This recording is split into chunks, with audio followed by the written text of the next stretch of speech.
أنفسنا ومن سيئات أعمالنا من يهد الله فلا مضل له ومن يضلل فلا هادي له أشهد أن لا إله إلا الله وحده لا شريك له وأشهد أن محمدا عبده ورسوله اللهم صل وسلم وبارك على محمد وعلى آله وصحبه أجمعين يا أيها الذين آمنوا اتقوا الله حق تقاته ولا تموتن إلا وأنتم مسلمون يا أيها الناس اتقوا ربكم الذي خلقكم من نفس واحدة وخلق منها زوجها وبث منهما رجالا كثيرا ونساء واتقوا الله الذي تساءلون به والأرحام إن الله كان عليكم رقيبا يا أيها الذين آمنوا اتقوا الله وقولوا قولا سديدا يصلح لكم أعمالكم ويغفر لكم ذنوبكم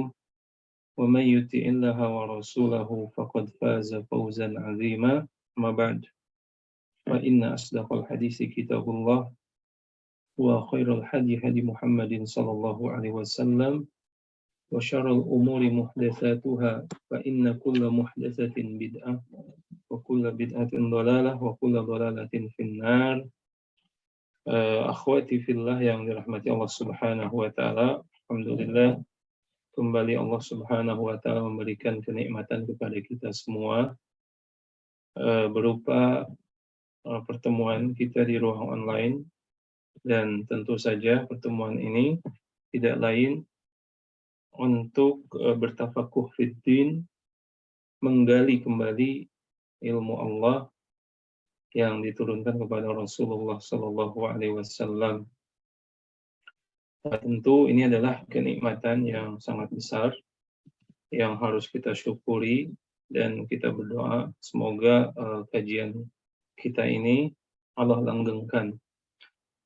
Kemudian setelah saya memuji Allah Subhanahu wa taala dengan nama-namanya yang indah dan sifat-sifatnya yang agung, serta bersalawat kepada Nabi Muhammad SAW, marilah kita buka kajian kita ini meneruskan pembahasan 100 pesan Nabi untuk wanita, karya Syekh Adil Fathi Abdullah, yang kalau dengan buku aslinya, kitab aslinya, kitab ini berjudul Min Wasaya Rasulullah SAW Lin Nisa. Jadi pesan-pesan atau wasiat-wasiat Nabi Muhammad SAW untuk wanita. Dan kita akan melanjutkan bahasan kita ke bahasan kelima, ya. Seperti yang telah saya sampaikan, kita tidak akan terburu-buru dalam membahas setiap wasiat ini karena ini penting, ya, penting bagi kita semua, bukan bagi wanita saja, bahkan bagi laki-laki, ya. Dan alhamdulillah penulis meringkas beberapa hadis yang sangat penting, ya. Walaupun di dalam penulisannya mungkin ada beberapa hal yang kurang sistematis, nanti kita akan kategorikan, ya. Kita akan memulai saat ini dengan hadis-hadis yang berkaitan dengan hukum pernikahan, ya. Kalau kita lihat di daftar isi, dimulai dengan masalah mahar, ya, kemudian tentang masalah wali, kemudian kenapa penulis mengetengahkan keluarnya wanita saat mengikuti salat Id, gitu, ya. Saya rasa ini kurang pas dalam urutannya. Nanti hadis-hadis yang keluar dari tema pernikahan kita akan akhirkan sampai hadis-hadis yang berkenaan dengan pernikahan ini kita selesaikan, ya. Kita akan buka di halaman 13, ya. Dan halaman 13 ini memuat sebuah hadis, ya, dari Rasulullah Sallallahu Alaihi Wasallam yang diriwayatkan oleh putrinya atau Ummul Mukminin, dari Aisyah radhiyallahu anha.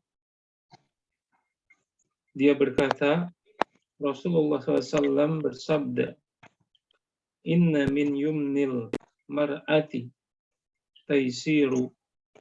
Di sini harusnya taisiro. Taisiro khitbatiha wa taisiro sidaqiha wa taisiro rahimaha. Ya. Kalau di buku yang pertama taisiru, ini adalah keliru, harusnya taisiro karena ada in ya di depannya. Oke, kita baca terjemahannya.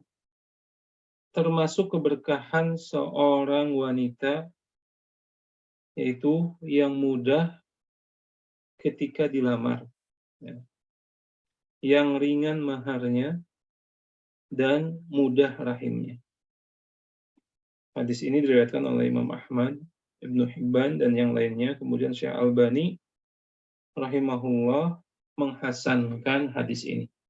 Jadi kita harus tahu sedikit bahwa hadis itu mempunyai beberapa hukum dan tidak semua bisa diamalkan. Hadis-hadis yang boleh diterima dan diamalkan hanyalah hadis sahih dan hadis hasan saja. Ya. Kemudian perbedaan hadis sahih dengan hadis hasan itu hanya dari segi kekuatan perawinya. Ketika hadis sahih diriwayatkan oleh orang-orang yang thiqah, ya, yang sangat kuat hafalannya dan terpercaya.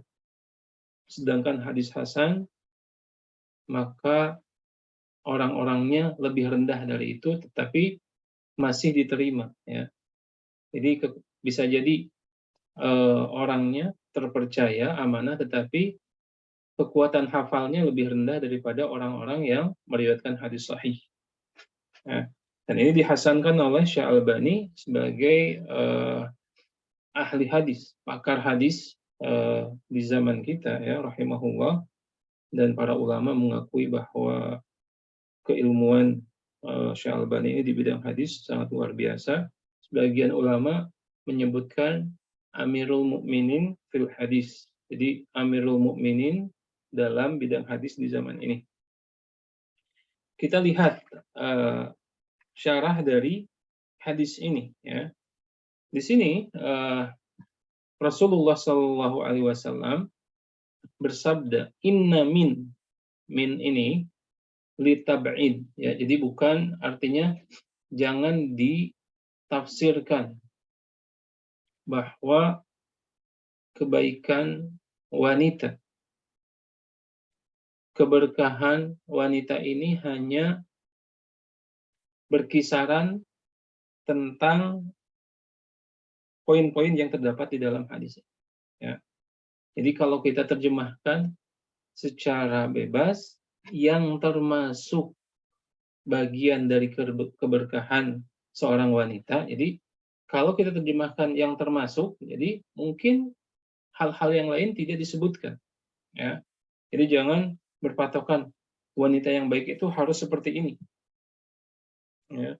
Karena di sini minnya litab'id, ya. Ba'du itu sebagian. Jadi sebagian kebaikan wanita ini disebutkan di dalam hadis ini. Yang pertama, taisiru khidbatiha. Bahwa kita tahu bahwa salah satu proses yang diajarkan dalam syariat Islam ketika seseorang akan melangkah ke proses pernikahan, maka yang disunahkan itu adalah khidbah. Ya.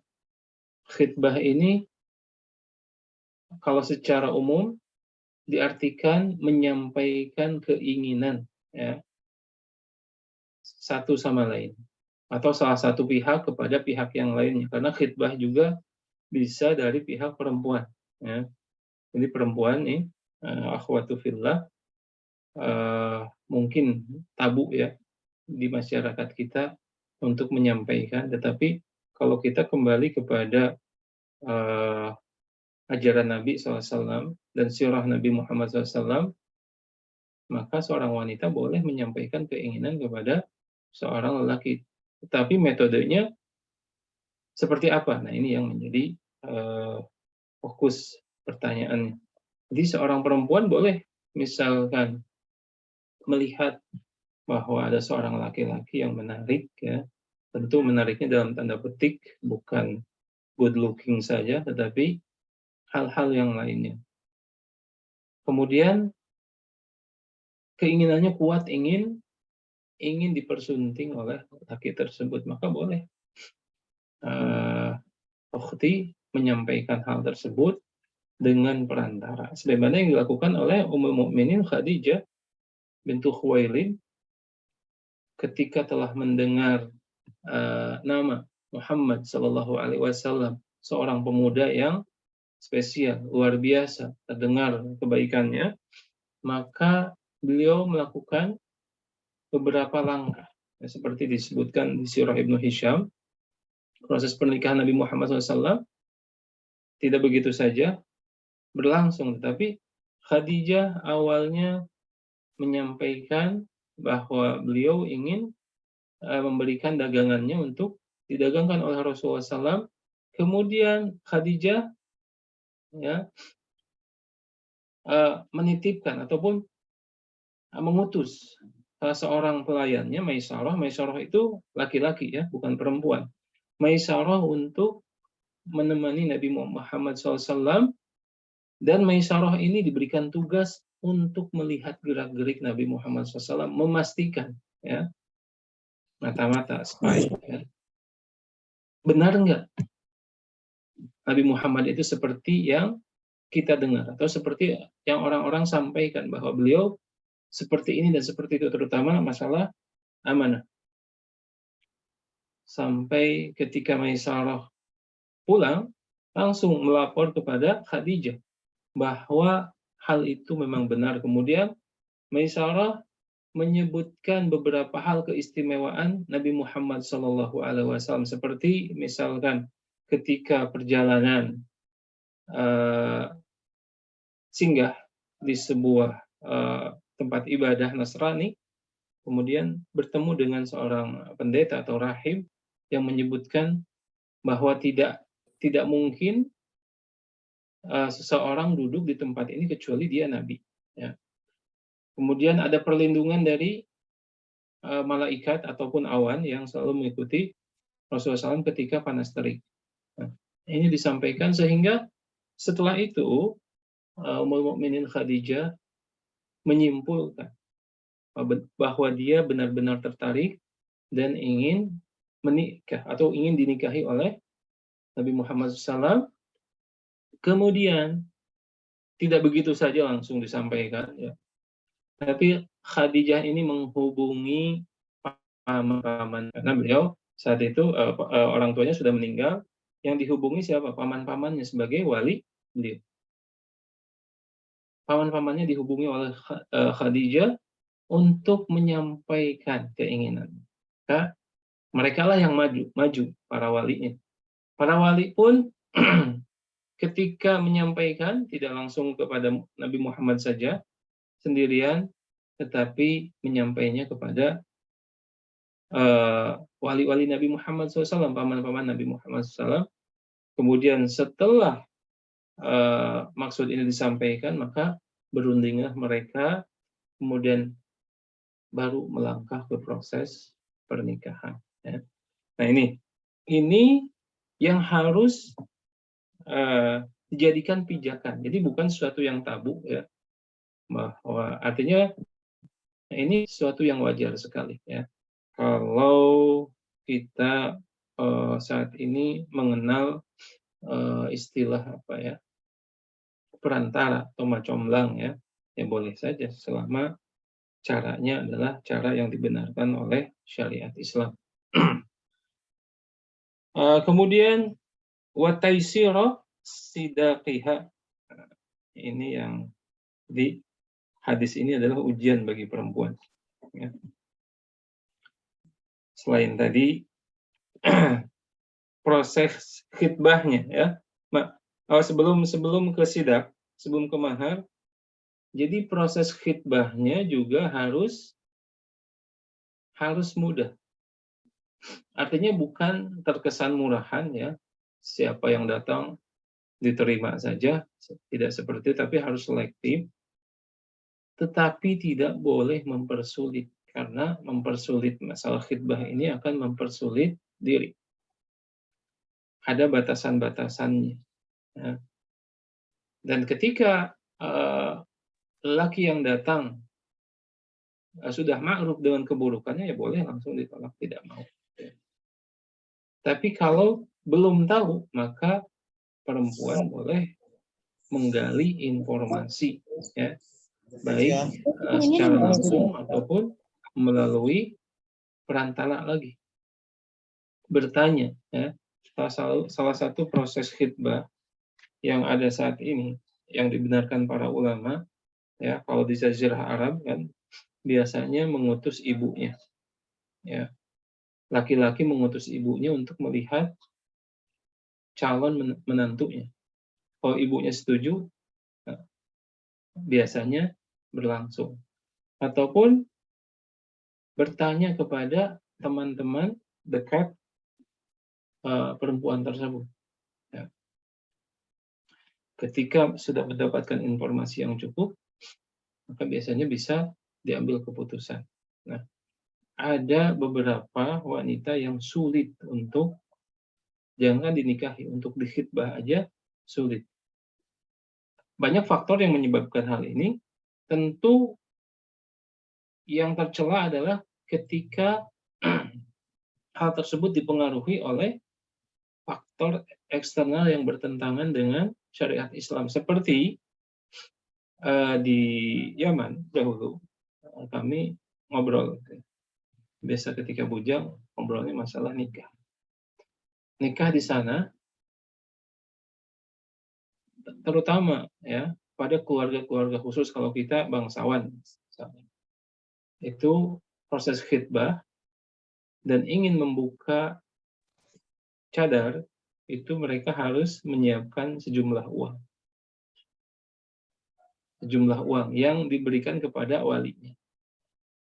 Dan ini sudah ma'ruf dan menjadi adat yang disepakati, walaupun zahirnya ini melanggar syariat Islam. Karena Nabi Muhammad SAW tidak pernah mengajarkan seperti ini. Ya. Bahkan Nabi Muhammad SAW mewajibkan, ya, atau mempertegas masalah nazar ini pada seorang sahabat, ya, sebagaimana diriwayatkan dari Jabir bin Abdullah, seorang laki-laki berkata kepada Rasulullah, ya Rasulullah, tazawwajtu. Maksudnya, ya Rasulullah, aku akan segera menikah. Nah, kemudian Rasulullah SAW bersabda, hal nazarta ilaiha, ya, apakah kamu sudah melihat calon istrimu? Ya, sudah nazar? Belum, wahai Rasulullah. Ungzur, lihat terlebih dahulu. Ya. Ini diperintahkan oleh Rasulullah SAW, menikah itu harus dilihat. Karena kenapa? Nazar ini akan menentukan salah satu faktor terbesar yang akan menentukan kebahagiaan. Karena dengan melihat, kita akan menyimpulkan. Kemudian dengan melihat, kita akan memutuskan. Apakah maju atau mundur. Seperti itu. Nah, yang mudah artinya mudah dikhitbahnya dalam kerangka syariat Islam.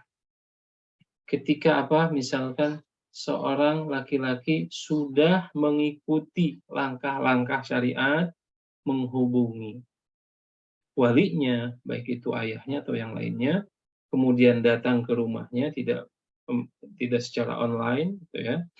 Kemudian memperkenalkan jati dirinya, langsung nembak, artinya saya ingin khitbah, bukan ingin macam-macam. Ta'aruf artinya niatnya untuk menikah, bukan untuk memperbanyak kenalan atau apalagi memperbanyak follower, ya.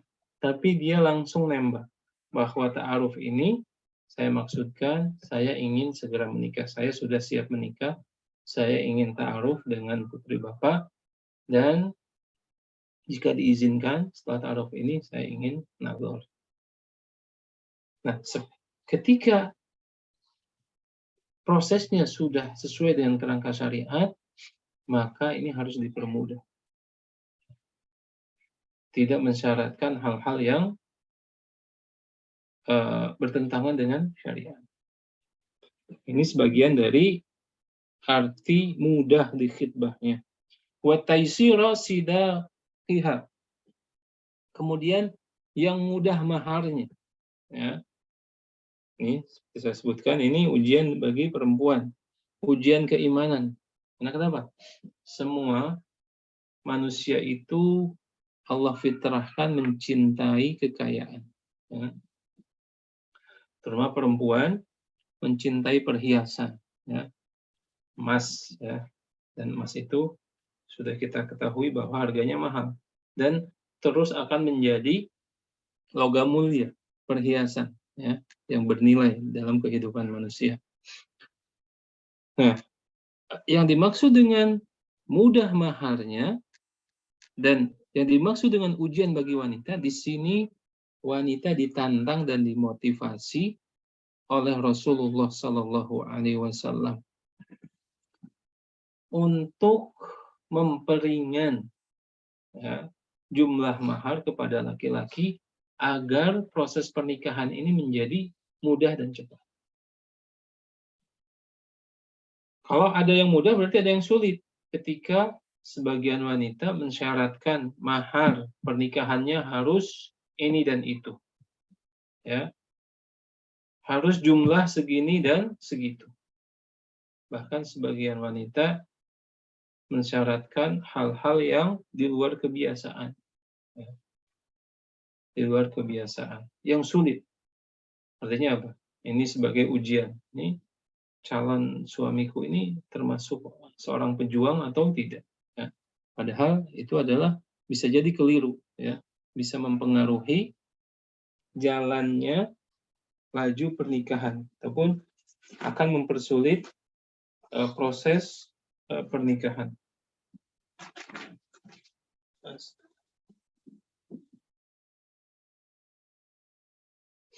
Oke.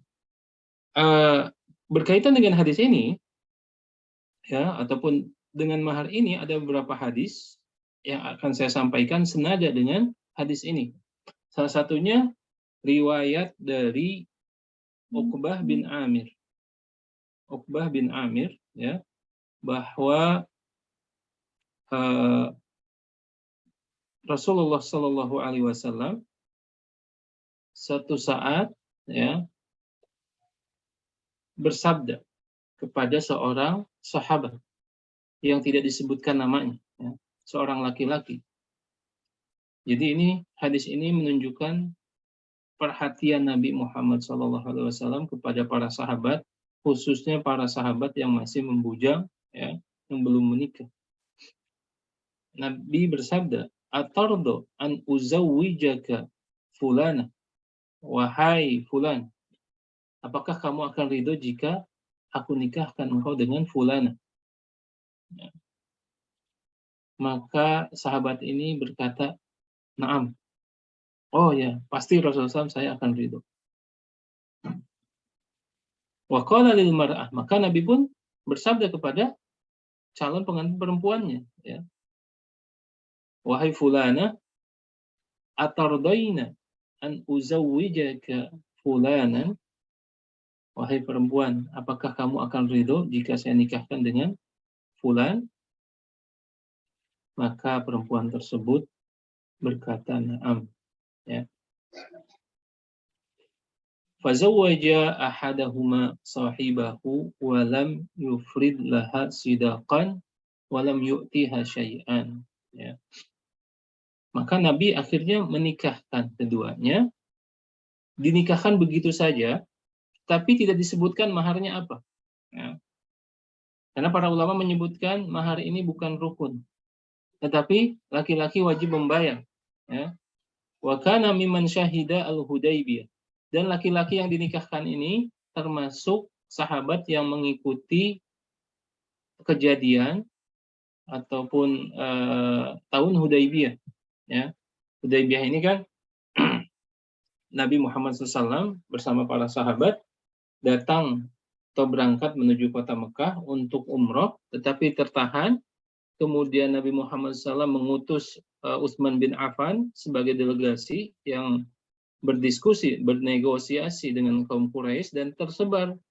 Utsman bin Affan terbunuh, kemudian para sahabat yang ikut dibaiat, baiat Ridwan, ya, baiat untuk tetap setia membela Rasulullah SAW dan membela agama Allah, serta membela Utsman bin Affan.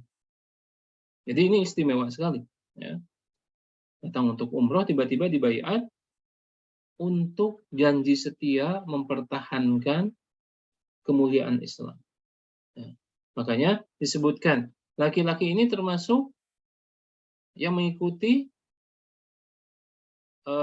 tahun Hudaybiyah, yang tertahan dan dibaiat oleh Rasulullah SAW. Wa kana man syahida Hudaybiyata lahu sahmun bi Khaybar.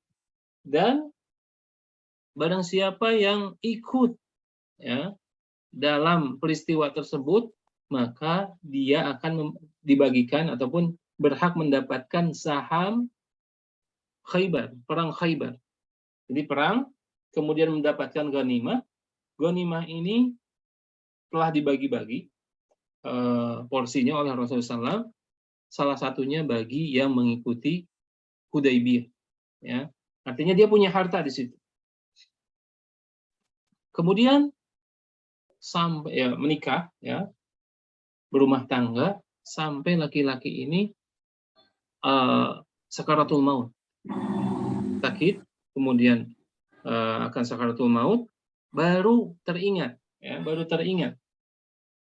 Maka berkata laki-laki tersebut, Inna Rasulullah sallallahu alaihi wasallam zawwajani fulana walam ufrid laha sidaqan. Jadi berwasiat kepada orang yang ada di sekitarnya ketika sakaratul maut, sesungguhnya dulu Nabi SAW menikahkanku dengan fulana, dengan istrinya, tetapi aku belum menentukan jumlah maharnya. Ya. Kemudian wa ini, karena dia tahu dia punya saham di ghanimah Hudaybiyah, wa inni ushidukum anni a'taituha sidaqaha sahmi bi Khaybar. Dan saksikanlah bahwa aku menjadikan mahar tersebut, ya, yaitu sahamku, ghanimah dari perang Khaybar. Fa akhadat sahman fa ba'athu bimi'ati alfin, ya. Jadi kemudian meninggal laki-laki tersebut dan istrinya mengambil sahamnya dan menjual saham tersebut, karena kan bisa jadi sahamnya itu tidak langsung dibagikan, akan dibagikan pada waktu tertentu, tapi akhirnya dia jual, ya, dijual sahamnya dengan 100 dirham atau 100 dinar, ya. Kemudian Rasulullah SAW mengetahui hal tersebut, khairu sidaqi aisaruha, karena saham Hudaybiyah ini termasuk harta yang sangat banyak, ya, ataupun mungkin sedikit, ya. Maka Rasulullah SAW bersabda, khairu sidaq aisaruha, ya.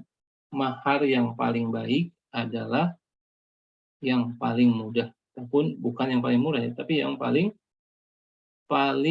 mudah didapatkan, mudah dicari, dan mudah diberikan. Artinya Rasulullah SAW pun tidak menyebutkan secara langsung tentang jumlah mahar itu harus murah, tetapi ini kehebatan Rasulullah SAW yang disebutkan yang paling mudah. Bisa jadi, ya, bisa jadi mudah ini tidak berkaitan dengan tadi harga ataupun yang lainnya. Karena umat ini pernah melewati suatu keadaan, ya, seperti berkali-kali disampaikan oleh Syekh Hamid Al-Bukhari di Masjid Nabawi, ini berkali-kali, bahwa umat Islam pernah melewati satu saat paceklik yang sangat besar, di mana batu-batu berlian ini tidak lebih berharga daripada sepotong roti. Ada seorang wanita ya yang berkeliling dengan segenggam batu perhiasan mulia, apakah itu berlian, ya, intan dan yang lainnya, dia tawarkan berkeliling diganti dengan sepotong roti untuk memberi anaknya.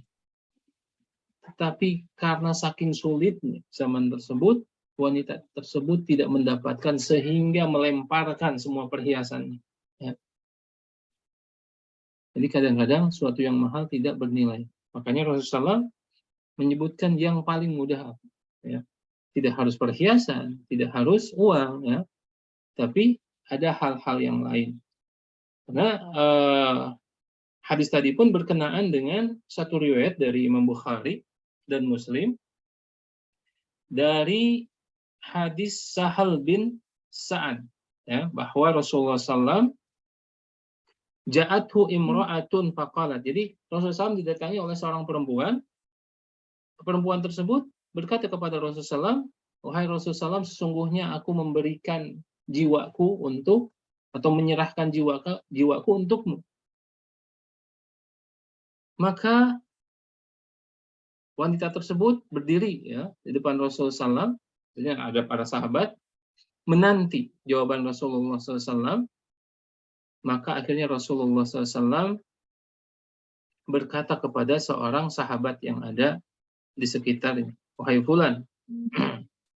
Ataupun laki-laki tersebut mendatangi Rasulullah SAW karena perempuan tersebut telah menyerahkan jiwanya kepada Rasulullah SAW.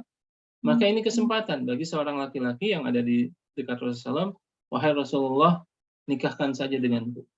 Ya, Masya Allah.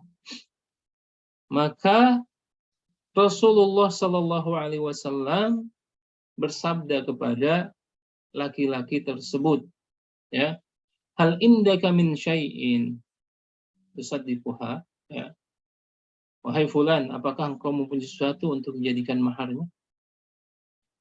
Maka laki-laki tersebut menjawab, ma indi illa izari. Ini saking miskinnya laki-laki tersebut, ya, dan saking ingin menikah, mencoba berani berkata kepada Rasulullah SAW, nikahkan saja denganku. Tapi aku tidak mempunyai apapun kecuali sarungku ini, kain. Dan kain saat itu kan mahal, ya. Faqala Rasulullah SAW, izaruka in a'taitaha jalasta. Ya, dia mau punya selembar kain, selembar sarung. Kata Rasul, kalau engkau berikan sebagai maharnya, engkau tidak bisa memakainya, engkau akan diam di rumah saja, gitu ya. Kemudian akhirnya Rasulullah bersabda, faltamis, ya, carilah syai'an, qala la ajid. Cari sesuatu apapun untuk jadikan mahar. Maka laki-laki ini mencari, kemudian balik lagi pada Rasulullah, ya Rasulullah, aku tidak mendapatkan sesuatu. Qala iltamis walau khataman min hadin. Carilah walaupun cincin dari besi, dan besi bukan termasuk logam mulia, ya. Maka setelah itu laki-laki tersebut kembali mencari dan tidak mendapatkan sesuatu, ya.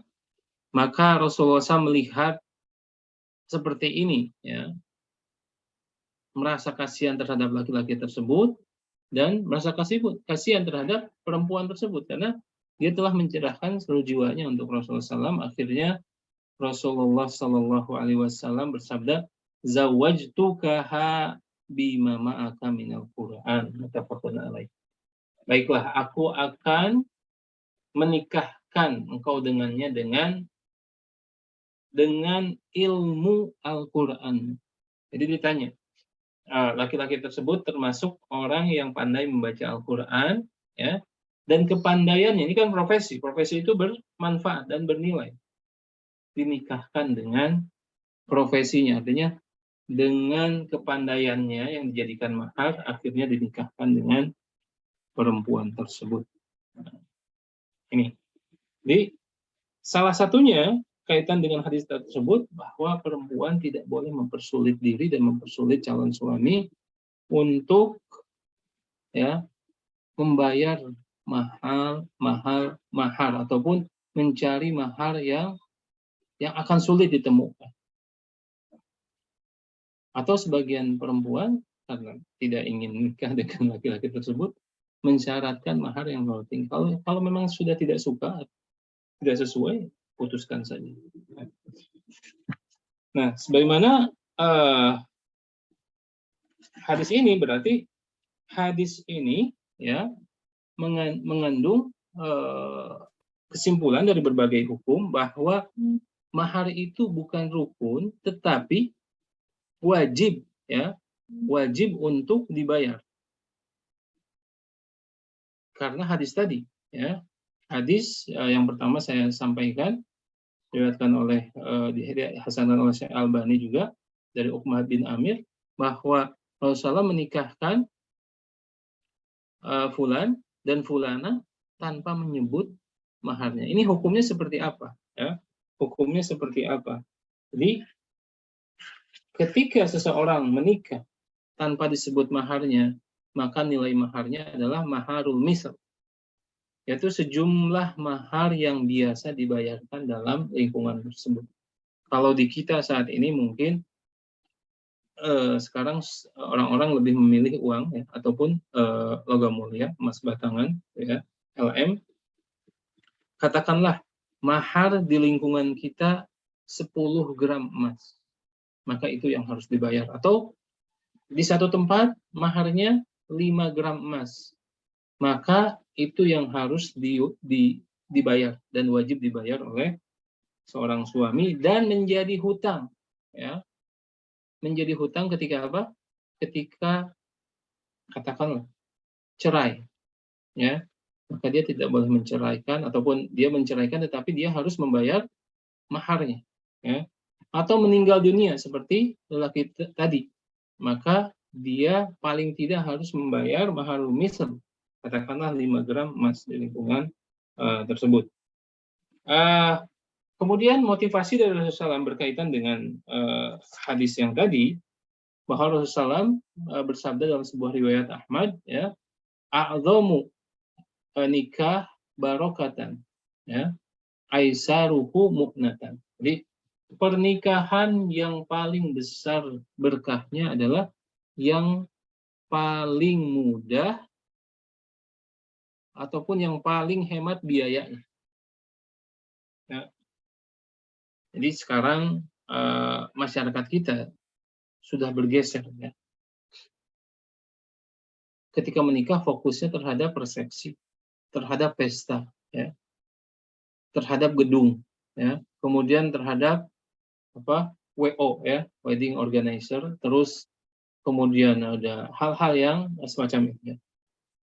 Nah, masyarakat sudah bergeser dari tuntunan Rasulullah SAW, mereka lebih fokus dengan hal-hal duniawi dibanding tadi hal-hal yang ukhrawi. Berapa besar mereka mengeluarkan uang untuk mengadakan pesta di hotel ini, di hotel itu, kemudian memberikan cenderamata, ya, kemudian membayar fotografer, ditambah misalkan ada pertunjukan ini dan itu. Sementara Nabi Muhammad SAW, ya, bersabda kepada kita semua, pernikahan yang paling berkah itu, ya, paling besar keberkahannya, yang paling mudah biayanya, yang paling hemat biayanya. Ya. Ini tantangan bagi kaum wanita. Karena kenapa? Biasanya kan di negara kita, di masyarakat kita, perempuan yang menentukan hal ini. Ya. Bahkan pernikahan tidak bisa batal gara-gara nggak setuju nih. Kalau resepsinya hanya seperti ini, ya. Kalau hanya di rumah saja, kalau hanya keluarga besar saja. Subhanallah. Ya. Kemudian hal-hal yang lain, ya, yang menjadi sumber keberkahan juga, ya. Pernikahan itu selain rukun syarat terpenuhi, tapi yang disunnahkan adalah walimahnya, ya, bukan pestanya. Walimah itu apa? Jamuan, ya, jamuan makan. Subhanallah. Sebagian orang membayar mahal gedung, tetapi tidak memuliakan tamu dengan jamuannya.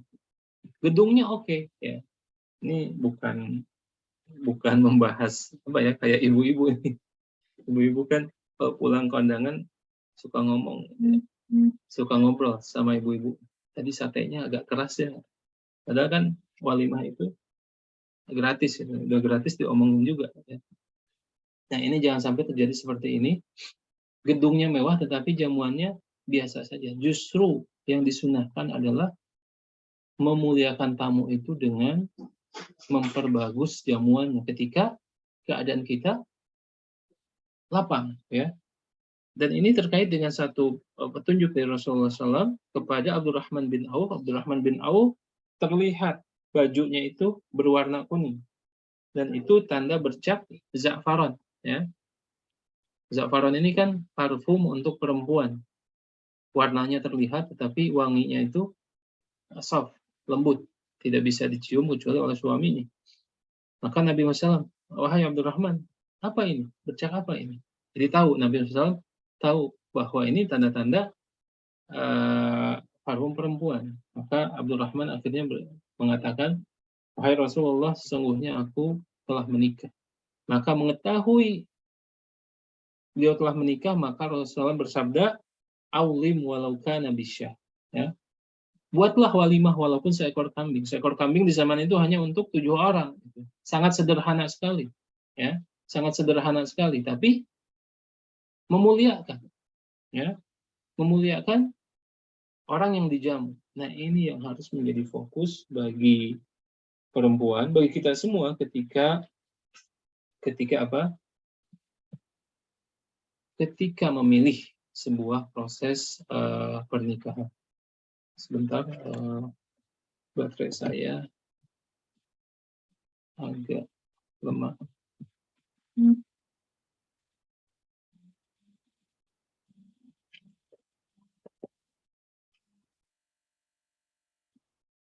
Oke.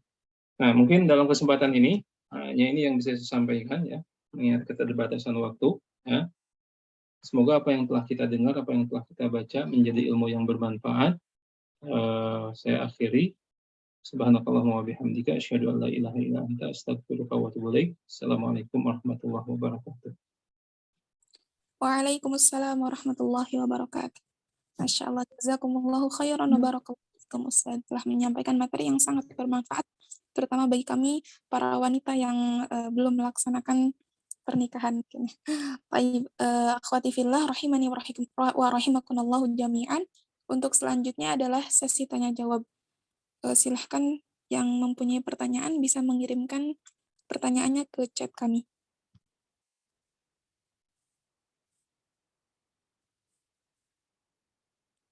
Atau mungkin boleh langsung raise hand, akhwat.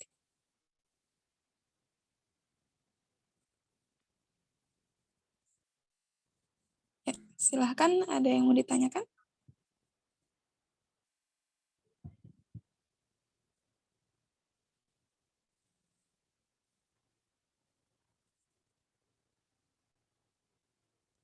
Ini mungkin para akhwat yang masih lajang menunggu ditanya oleh calon pengantin pria.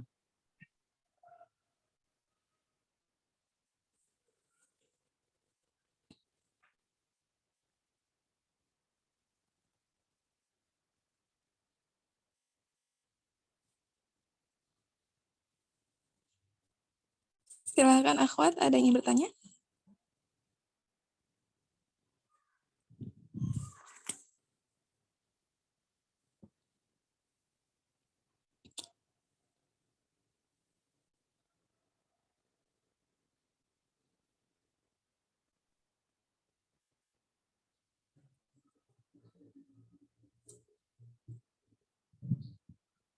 Oke. Sepertinya tidak ada. Mungkin masih agak berat ya bahasannya.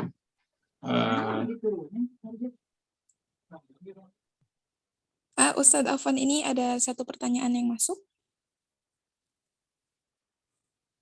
Bismillah, ahsanallahu ilaikum Ustadz. Izin bertanya, bagaimana jika seorang wanita yang dilamar meminta mahar sebuah kitab? Apakah diperbolehkan? Syukron wa jazakumullahu khairan. Baik. Maharnya sebuah kitab, ya. saya akan menyampaikan penerangan Ibnu Qayyim rahimahullah tentang hadis tadi. Hadis apa? Aku nikahkan engkau dengan apa-apa yang kau miliki dari ilmu Al-Qur'an. Ya. Jadi ketika kitab saja sebuah benda, ini kan benda, kitab terlebih di zaman para ulama salaf, kitab ini adalah suatu benda yang berharga. Seorang membayar mahal-mahal kepada orang lain untuk menuliskan salinan Al-Quran. Kemudian para ulama dahulu biasa menjadikan kitab ini sebagai bantal. Karena kenapa? Takut dicuri. Ya. Biayanya mahal. Ya. Jadi sangat boleh sekali seorang menghadiahkan kitab sebagai mahar, karena ini adalah harta yang bernilai. Terlebih kitab ini sudah dibaca, ya, difahami, ada nilai tambah, nilai tambahan ilmu yang akan diberikan kepada calon istrinya. Kemudian Ibnu Qayyim rahimahullah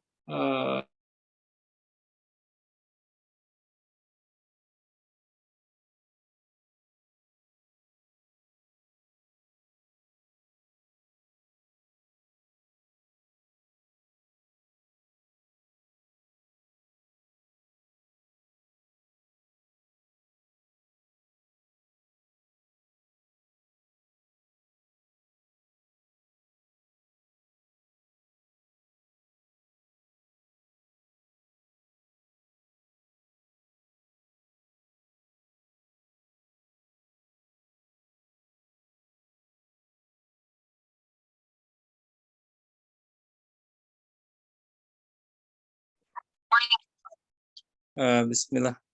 Maaf terputus.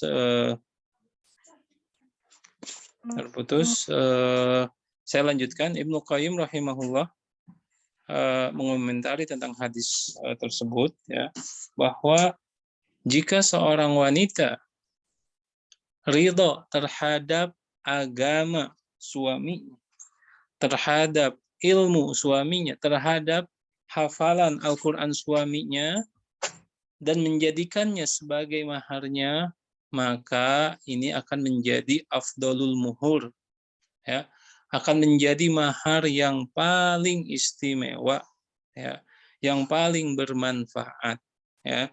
Jadi artinya apa? Hal seperti ini diperbolehkan berdasarkan hadis Nabi Muhammad SAW. Kemudian nilai ini tidak tergantung dengan zat saja, bahkan tadi profesi, ilmu, dan yang lainnya ini pun dinilai sebagai hal yang mendatangkan manfaat dan bisa dijadikan mahar. Terlebih kondisi-kondisi tertentu yang terjadi para sahabat, ya, bahwa orang tersebut sudah berusaha mencari ke sana kemari, tetapi tidak mendapatkan suatu hal apapun yang dijadikan mahar, maka Rasulullah SAW menjadikan hafalan Qur'annya, ilmu Al-Qur'annya menjadi mahar. Wallahu alam, berarti jadi kitab, ya, dan hal-hal yang mempunyai nilai boleh dijadikan mahar. Wallahu alam. Masya Allah, jazakumullah khairan wa barakallahu fikum Ustaz. Alhamdulillah, ada satu pertanyaan lagi Ustaz. Assalamualaikum ahsanallahi ilaik Ustaz, izin bertanya, sebelum pernikahan itu kadang ada beberapa proses adat yang harus dilakukan di beberapa daerah tertentu. Nah, kadang itu sudah menjadi tradisi, jadi sulit untuk bilang ke keluarga kalau nggak mau dengan adat karena takut syirik dan lain-lain. Bukan malah berkah jadinya. Bagaimana cara memberi pengertian kepada orang tua Ustadz agar acara pernikahan berlangsung sebagaimana mestinya? Jazakumullah khairan. Oke, baik. Pada asalnya dalam kaidah fikih ataupun usul fikih disebutkan al-adah muhakkamah. Adat itu bisa dijadikan hukum selama apa?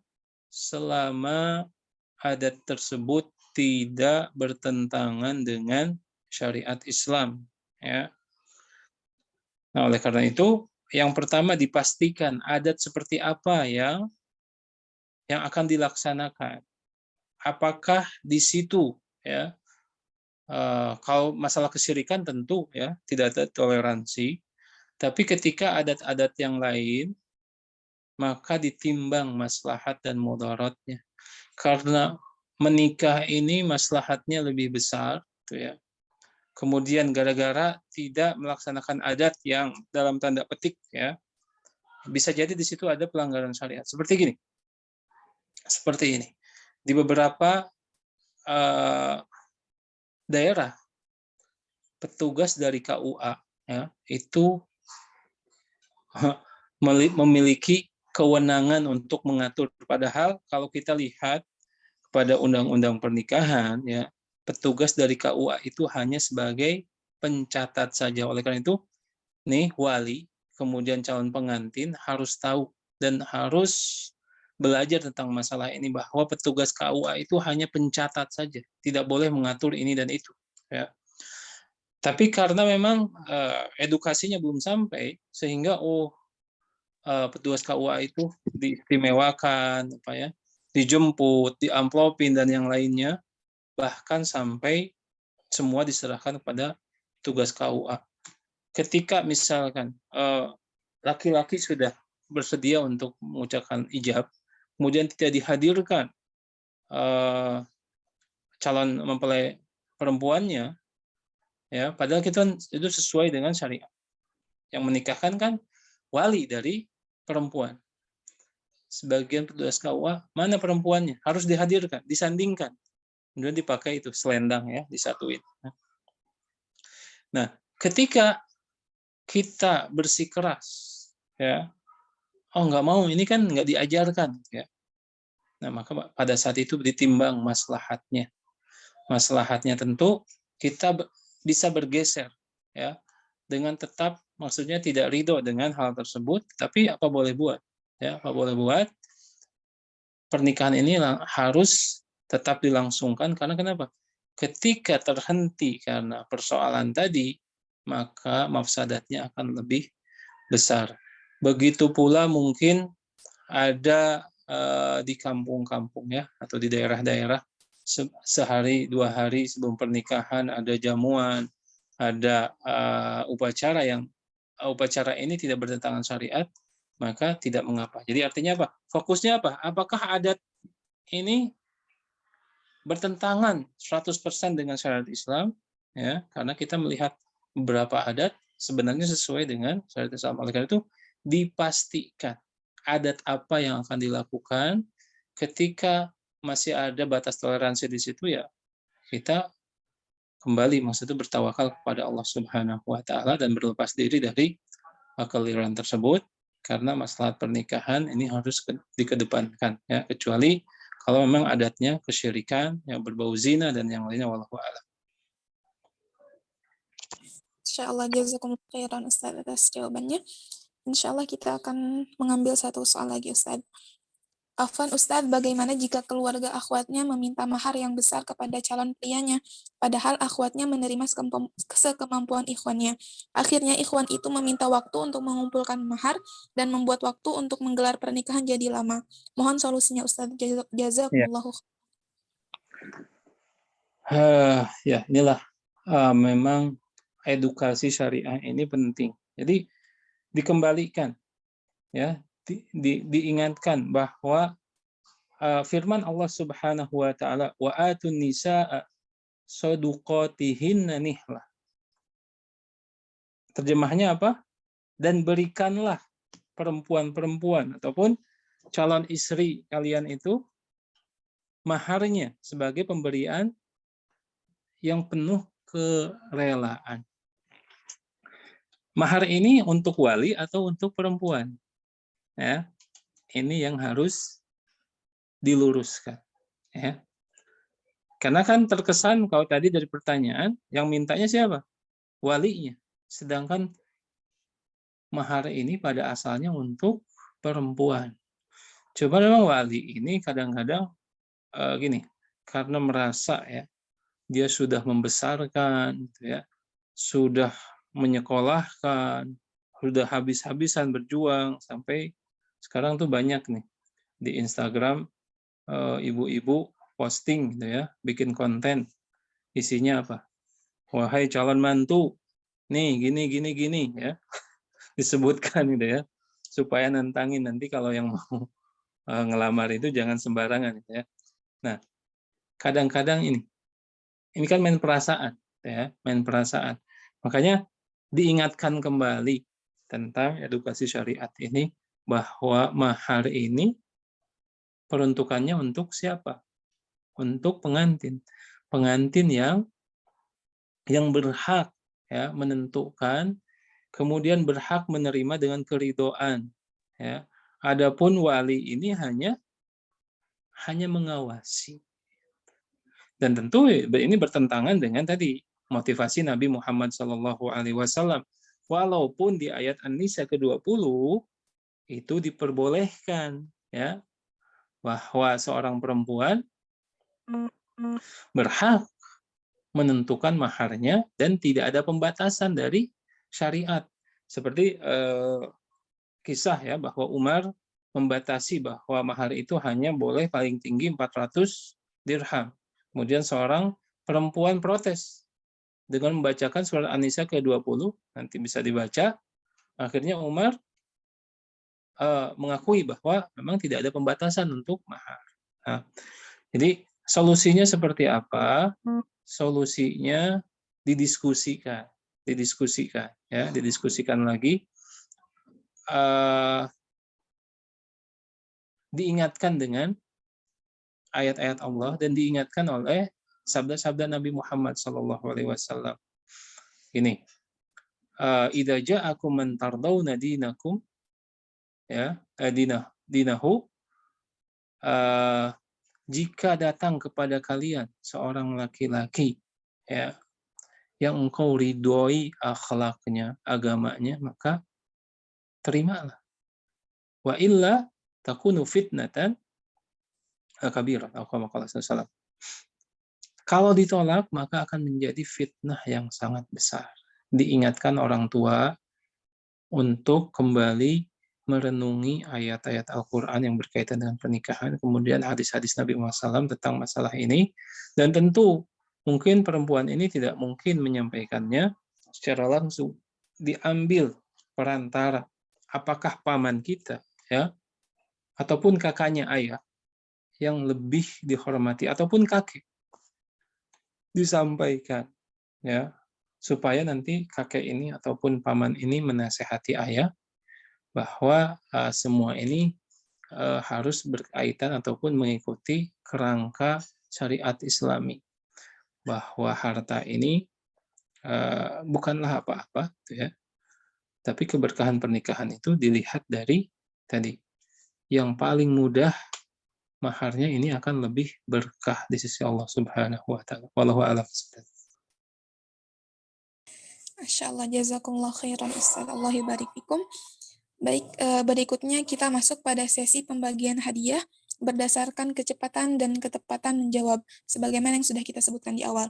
Untuk hadiah dari pertanyaan pertama, ada hadiah voucher umroh untuk satu keberangkatan satu orang senilai 1 juta rupiah dari Travel Afwaja Tour, sahabat perjalanan ibadah Anda. Nah, silakan Ustaz untuk memberikan pertanyaan pertama. Oke, baik. Di hadis Aisyah yang ada yang kita bahas, ya, ada satu yang belum kita bahas, ya. Wanita itu yang termasuk kebaikan wanita itu mudah khitbahnya, maharnya, terus yang poin ketiganya apa?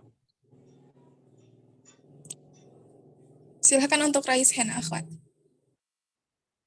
Nah, Tadi ada 3 poin, ya. Silakan. Ukhti Yasmin. Ustaz. Jawabannya adalah mudah rasanya. Oke, baik. Barakallahu fikum. Masya Allah, barakallahu fiki Ukhti Yasmin. Tamam, selanjutnya pertanyaan kedua juga hadiah voucher umroh seperti sebelumnya. Tafadhol Ustaz untuk pertanyaan. Oke, baik. Saya tadi telah menjelaskan bahwa hafalan Quran, ya, ini boleh dijadikan mahar. Tadi saya menyebutkan seorang ulama yang mengomentari hadis tersebut atau perkara tersebut. Siapa ulama tersebut? Silakan untuk raise hand, akhwat.